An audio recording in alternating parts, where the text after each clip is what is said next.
రాష్ట్ర వ్యాప్తంగా పెండింగ్లో ఉన్న ఫీజు రియంబర్స్మెంట్ బకాయిలను వెంటనే విడుదల చేయాలని ఏబీవీపీ రాష్ట్ర సంయుక్త కార్యదర్శి సాయి కుమార్ డిమాండ్ చేశారు. ఏబీవీపీ రాష్ట్ర విభాగం పిలుపు మేరకు నేడు రాష్ట్రంలోని అన్ని కలెక్టరేట్ కార్యాలయాలు ఎదుట నిరసన కార్యక్రమాన్ని చేపట్టారు. ఈ సందర్భంగా సాయి కుమార్ మాట్లాడుతూ రాష్ట్రంలో దాదాపు 12 లక్షల మంది విద్యార్థులకు 5,800 కోట్ల రూపాయలు పెండింగ్లో ఉన్న కారణంగా కాలేజీ యాజమాన్యాలు విద్యార్థులపై ఒత్తిడి తెస్తున్నాయన్నారు.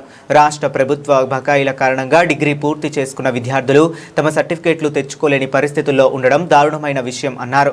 రాష్ట్ర ప్రభుత్వం తక్షణమే స్పందించి బకాయిలను తక్షణమే విడుదల చేయాలని, లేని పక్షంలో రాష్ట్ర వ్యాప్త ఉద్యమానికి అఖిల భారత విద్యార్థి పరిషత్ సిద్ధంగా ఉందని హెచ్చరించారు.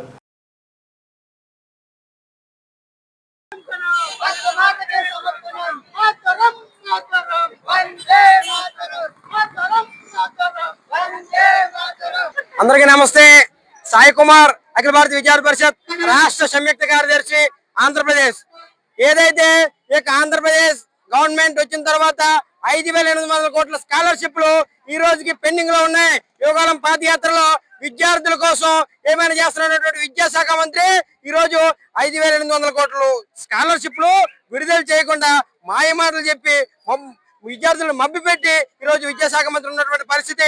ఈ రోజు విద్యార్థులు కాలేజీల క్యాంపస్లకు పోయి ఎగ్జామ్లు రాయాలంటే, హాల్ టికెట్లు ఇవ్వాలంటే వాళ్ళు ఎగ్జామ్ ఫీజు అడుగుతూ ఉన్నారు. వాళ్ళు స్కాలర్షిప్లు కడితేనే మీకు హాల్ టికెట్లు ఇస్తామని చెప్తా ఉన్నటువంటి మేనేజ్మెంట్లు ఈ రోజు విద్యాశాఖ మంత్రి దీనిపైన కనీసం స్పందించడం లేదు. తర్వాత విద్యాభ్యాసం పూర్తయినటువంటి చాలా మంది విద్యార్థులు ఉన్నత విద్యకు వెళ్ళాలన్నా లేదా ఉద్యోగాలకు వెళ్ళాలన్నా వాళ్ళ సర్టిఫికేట్లు కాలేజ్ క్యాంపస్ లో ఉండిపోతా ఉన్నాయి.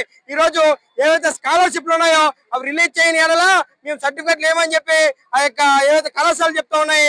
ఈ రోజు విద్యార్థులు, పేద బడుగు బలహీన వర్గ విద్యార్థులు అనేక మంది ఈరోజు స్కాలర్షిప్లు కట్టలేక అటు ఉద్యోగాలకు వెళ్ళలేక మధ్యలో శతమవుతున్నటువంటి విద్యార్థులు వేలాది మంది ఉన్నారు. ఈరోజు విద్యార్థి పరిషత్ రాష్ట్ర వ్యాప్తంగా ఈరోజు అఖిల భారత విద్యార్థి పరిషత్ నిరసనలు ప్రతి కలెక్టర్ ఆఫీస్ దగ్గర నిరసనలు తెలియజేస్తా ఉంది. ఏదంటే ఇక రాష్ట్ర వ్యాప్తంగా ఉన్నటువంటి 5,800 కోట్ల స్కాలర్షిప్లు తక్షణమే విడుదల చేయాలి. లేని పక్షంలో విద్యార్థి పరిషత్ విద్యార్థి యొక్క గొంతుకై ఇక రాష్ట్ర ప్రభుత్వాన్ని తల వంచి ఎలాగైనా స్కాలర్షిప్లు ఇచ్చే విధంగా విద్యార్థి పరిషత్ ఉద్యమాలు చేయడానికి వెనకాలబోదని తెలియజేస్తూ భారత మాతకి జై, వందే మాతరం.